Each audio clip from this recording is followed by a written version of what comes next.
Hi there, Internet. My name's Court, and you've got courtside seats for my spoiler-filled review of Better Call Saul Season 5. It's showtime, folks!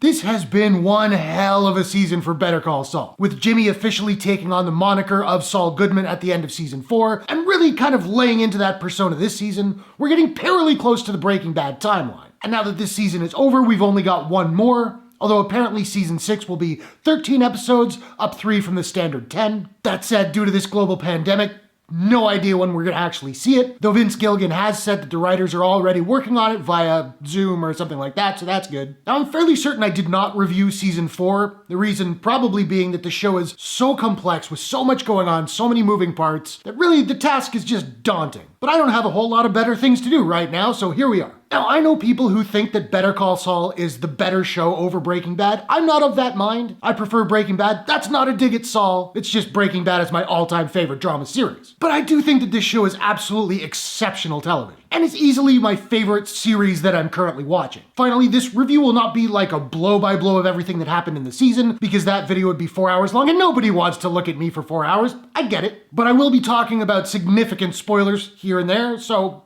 you've been warned. Cool? Cool. One of my favorite things this show has done are the black and white flash forwards in the season premiere of each season, with Jimmy Cum Saul Cum Gene Takovic trying to survive life post Breaking Bad. Now, I'll admit, towards the end of Breaking Bad, when Saul sort of jokingly told Walter, I'll probably end up managing a Cinnabon in Omaha, and then that's exactly what happened in the show, that never quite sat right with me. It just seemed a little too perfect, a little bit too fan servicey, and I generally don't have a problem with fan service, but whatever, not a big deal. That said, these sequences are immaculately produced, acted, shot, with Bob Odenkirk doing some of his best work ever. I love the cold open of this season, with Gene being sort of marked by a Saul fan, and we don't know what that guy's intentions are, and then Saul deciding to go on the run, and then changing his mind and to whatever end deciding he'll take care of it for himself. I really liked it. That said, I don't think it was as good as the Season 4 opener when Gene is trying to leave the hospital, and then he gets in a cab, which may or may not be driven by a guy who's trying to kill him. That was all kinds of tense. And can we talk about Kim Wexler, please? I've been a fan of Kim since the first season, where she would often wordlessly share a cigarette with Jimmy in the HHM parking lot. I read an interview with Vince Gilligan recently where he suggested that Kim was never supposed to be a major character. She was going to be kind of a side character, and then much like they had planned to do with Jesse Pinkman originally, she probably wasn't going to be around all that long. Then they realized how important she could be and how fascinating she could be, and well, thank goodness, because Kim might have just become my favorite character on the entire show. And she's really become a major focus of Season 4, and particularly this season, and I think Rhea Seehorn is fabulous in the role. I think she's the MVP of the season, easy. She's being given so much to do, and the character is so complex. I often understand that Jimmy, or maybe I should say Saul, is gonna go the wrong way, even if it accomplishes what he wants to do. Kim, I'm never sure what she's up to. I never know quite what her motivation is. And I love that about the character. And Seehorn has never been better in the role than she is in this season. That cold open at the beginning of episode 9, where Jimmy calls her from the desert to let her know he's okay. Oh my God. That scene is enough to tell you just how ridiculously talented this actor is. And I love that episode that had the cold open with a young Kim refusing to get into her mom's car because her mom was drunk. It showed how tenacious Kim was even as a kid, but it makes me wonder why she goes along with Jimmy's schemes. I get that she gets off on the cons, but I hope they pay the mom scene off at some point, and I'm sure they will. And much has been made of the fact that we never see or hear about Kim in Breaking Bad. And for the longest time, I kind of eschewed the idea that they would kill her. It seemed a little bit too obvious. I figured she'd either leave Jimmy and move out of state, or possibly go to prison for being complicit with one of Jimmy's schemes. That'd be cool. But I have to say, in watching this season before I got to the finale, given that in the episode Bagman, the bullet hole went right through the mug, world's second greatest lawyer that Kim gave Jimmy, thought that could really be foreshadowing it. I also think maybe they were just messing with us. And if they do kill her at some point, I'm gonna say straight up, I'm not emotionally prepared for it. I will also say, in the finale that I watched today, I was on edge for a lot of it. Every time she'd open a door or turn around, it was just, Now, I think Lalo is a fascinating villain. And both Breaking Bad and Better Call Saul have done an amazing job of differentiating their villains. Tuco was a methed up psychopath. Gus Fring feels like an almost all-powerful being who is almost malevolent, but is always in control of his emotions. He's always calm. That's what's so scary about him. Todd was an unemotional sociopath. And Lalo is a funny, gregarious, lethal mother.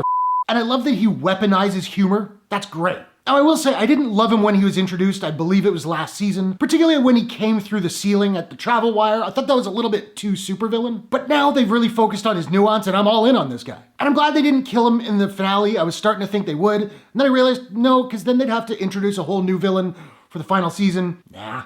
You got Lalo. Go with Lalo. Jonathan Banks continues to kill it as Mike Ehrmantraut. We see this season the difficulty he's having reconciling the fact that he had to kill Werner for Gus. And when he loses it on his beloved granddaughter Kaylee, we understand just how broken this man is. And when he engages the street gang, he clearly doesn't care whether he lives or dies, but he's going out fighting. I will say the entire cast is killing it this year. Giancarlo Esposito as Gus, obviously. My fellow Canadian Michael Mando as Nacho. I'm loving the arc, and that guy plays tension so ridiculously well. I'm scared for Nacho, I'm not gonna lie. I keep going back and forth on Patrick Fabian's Howard Hamlin. In the beginning of the show, I hated him, then I came to really like him, and now I'm kind of mixed. Sometimes I feel bad for him, sometimes I don't at all. But I love the way Fabian plays the role. It's such a beautiful mix of slime and pathos. Now, I don't think the finale of this season was the strongest finale they've done on the show. I would probably give that to the season 3 finale, Lantern. We all remember what happened in Lantern. But I did like this one a lot. I will also say that for me, this season overall has been the best season of the show. There have been some absolutely brilliant moments throughout. One of the standouts for me were when Jim and Kimmy were going head to head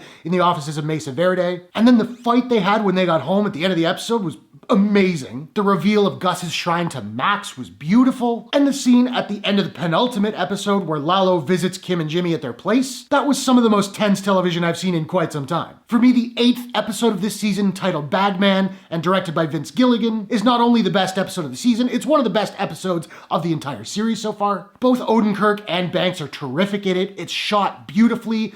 That gunfight was insane. The stunts were great. And I loved that it mirrored that Breaking Bad episode with Walt and Jesse marooned out in the desert as well. Better Call Saul continues to be an absolutely wonderful series. It's tense, it's funny, it's brilliantly acted and shot. And much like its parent show, it always keeps me guessing. I never know where this thing is gonna go. I cannot wait for the final season, which hopefully we'll get next year. Who knows? We'll find out. So those are my thoughts on Better Call Saul Season 5. Now, I want to know, have you watched Season 5? I hope you have if you watched this video. If so, what did you think about it? What's your favorite episode of the show? Who's your favorite character? Whatever your thoughts, hit the comments below. Let's discuss. If you enjoyed this review, please smash that like button and give it a share if you really enjoyed it. And hey, why not take a second, do me a favor, click subscribe and ring that bell to subscribe to my channel for more movie reviews, entertainment news, trailer reactions, all that good stuff. Hope you guys are all safe and healthy. Thanks very much for watching. I'll see you guys in the next one. Take care.